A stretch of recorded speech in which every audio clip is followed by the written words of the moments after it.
Buenos días a todos y a todas. Hoy vamos a presentar el proyecto Asma, Deporte y Salud que está contenido en esta guía didáctica a través de 3 clases. Hoy vamos a empezar por la primera.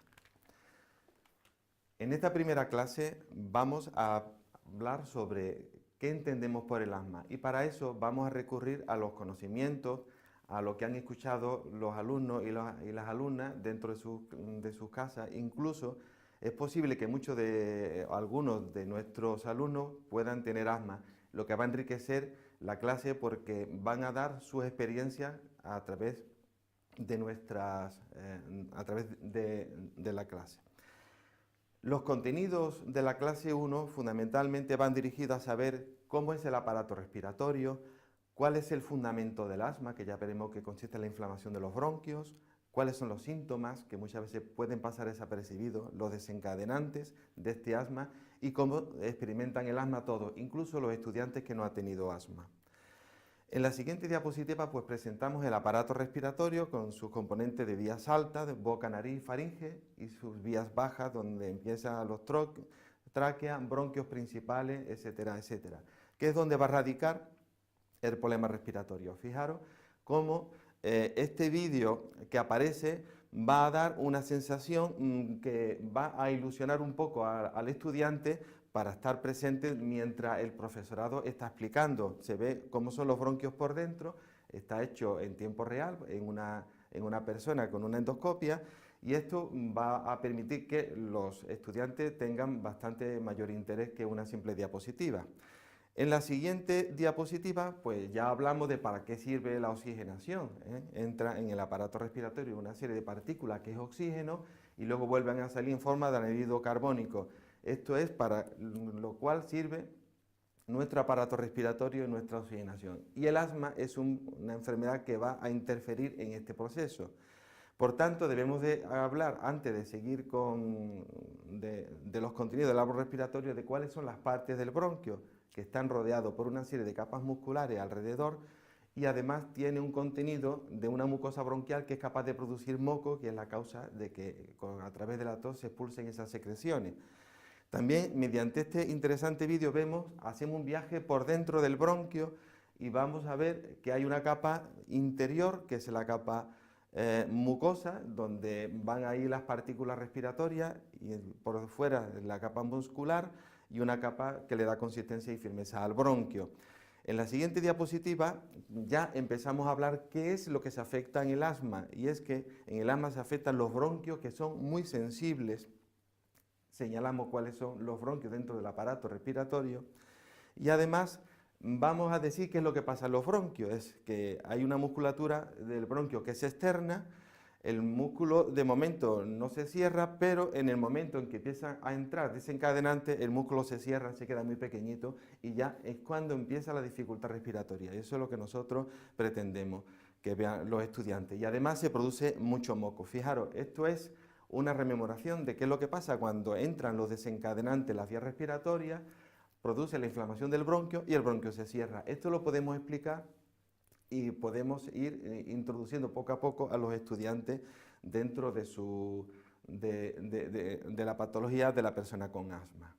Y pasamos rápidamente a hablar de los síntomas principales del asma, que son tos, pitos en el pecho, dificultad respiratoria o ahogo y dolor en el pecho, que muchas veces nos he referido. Esto nos va a servir a nosotros también para identificar a nuestros alumnos con asma, puesto que mientras vamos a ir enseñando, vamos a ir aprendiendo sobre el asma, que es lo interesante de este proyecto educativo.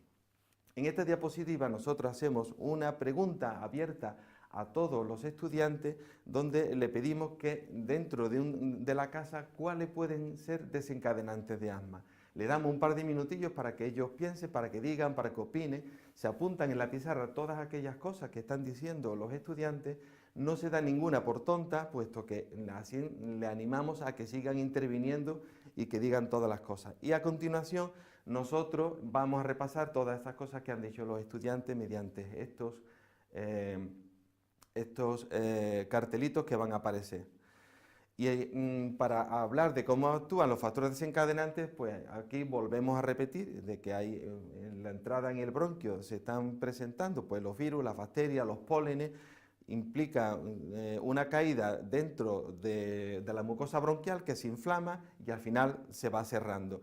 Esto es una de las cosas que nosotros tenemos que explicar. ¿Cuáles serían los desencadenantes del asma? Que ya lo han ido comentando previamente en la diapositiva de la casa. Y entonces pues hablamos de las infecciones respiratorias, de las alergias, del deporte, cuidado, del deporte, eso les va a llamar la atención. Si el deporte produce un ataque de asma, ¿cómo es posible que vayamos nosotros, se nos anima a hacer deporte? Y es donde nosotros vamos a hablar luego en las sucesivas clases del control del asma.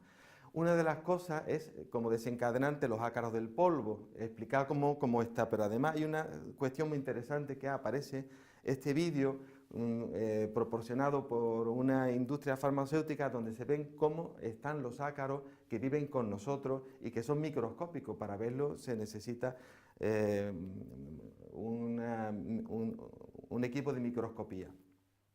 Otros desencadenantes serían las humedades, porque la humedad favorece la aparición de hongos, entonces hay que mirar en las casas que no haya humedades.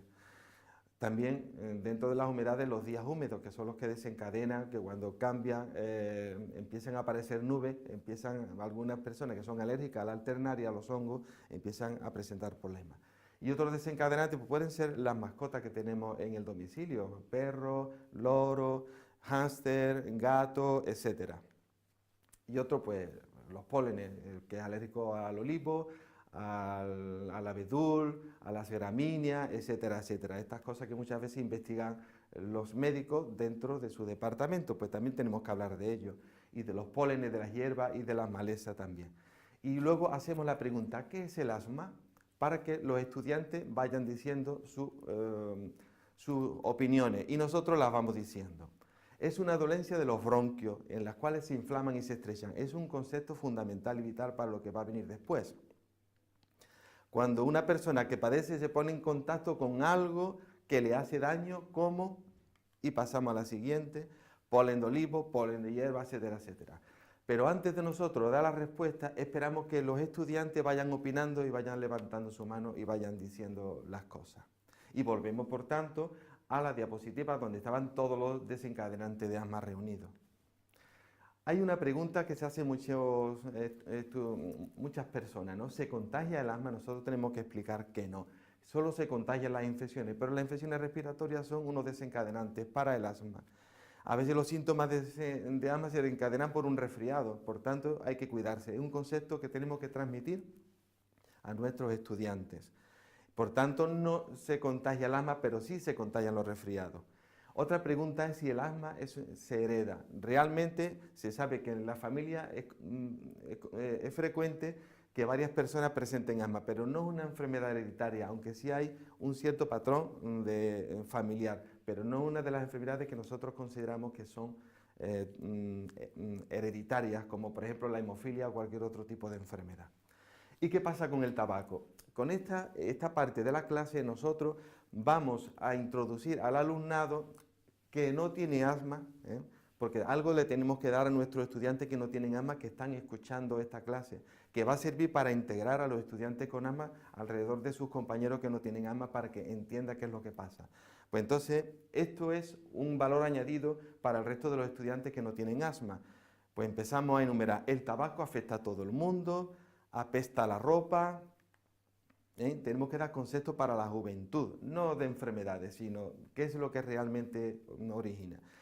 Inflama los bronquios de todo, disminuye el rendimiento del deporte, fijaros, mancha los dientes, siempre con la estética, engaña porque crees que vas a ser mayor por eso y engancha. Una vez que te has empezado con el tabaco, muchos adultos ya no pueden dejar de fumar, sino que pregunten a sus padres. Y además solo conviene a las empresas tabacaleras. Es un concepto que yo creo que es fundamental dentro de este programa. Entonces, ¿se puede vivir una vida normal con asma? Fijaros, ahí se representa que estás bailando, que estás nadando, que estás corriendo, que estás saltando, que va con una bicicleta. Entonces, ahí hay que esperar que el alumnado diga lo que piensa sobre esto, porque si antes hemos dicho que el deporte puede originar crisis, pues entonces habrá que ver cómo compatibilizamos el deporte con el asma y con el autocuidado, ¿verdad? Entonces presentamos una diapositiva de los Juegos Olímpicos del año 1996 donde se van especificando qué porcentaje de qué porcentaje de deportistas tenían asma, sobre todo el ciclismo y la bici de montaña hasta un 50%. Eso hay que animar a los estudiantes con asma a que realmente van a poder hacer sus actividades siempre que se cuiden, y esa es nuestra labor, convencerlos en estas clases que nosotros vamos a dar. Podemos poner como ejemplo a Miguel Indurain o Marc Spies, que consiguió 7 medallas de oro Marc Spies y 5 Tours de Francia Miguel Indurain, para afirmar que efectivamente no hay ningún problema. Y finalmente, esta sería la última diapositiva de esta primera clase, en las cuales los estudiantes van a experimentar el asma. El asmático, y por la experiencia que he tenido con otras personas a los que le he hecho respirar por una cañita, tapándose la nariz y poniéndose una cañita dentro de la boca, se le dice que respiren a ver cuánto tiempo pueden estar respirando así. Y eso que están sentados en la clase, que si se estuvieran moviendo verían cómo no pueden respirar más allá de un minuto, porque respiran cada vez más rápido y cada vez notan que tienen que hacer un esfuerzo mayor.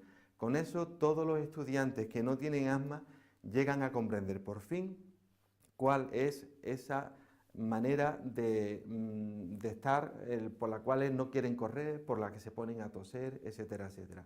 Y realmente con esto vamos consiguiendo meter en estas 3 clases que forman parte de nuestro programa cuáles serían las actividades que tiene que hacer el profesorado, que esta guía didáctica te va a ir explicando en cada momento, pues qué es lo que tienes que decir. Es decir, yo lo he explicado rápidamente para que esto no se alargue, pero sí hay una serie de elementos que te va a ir diciendo cómo lo tienes que explicar. Y yo creo que con esto pues podemos dar por finalizada esta primera clase.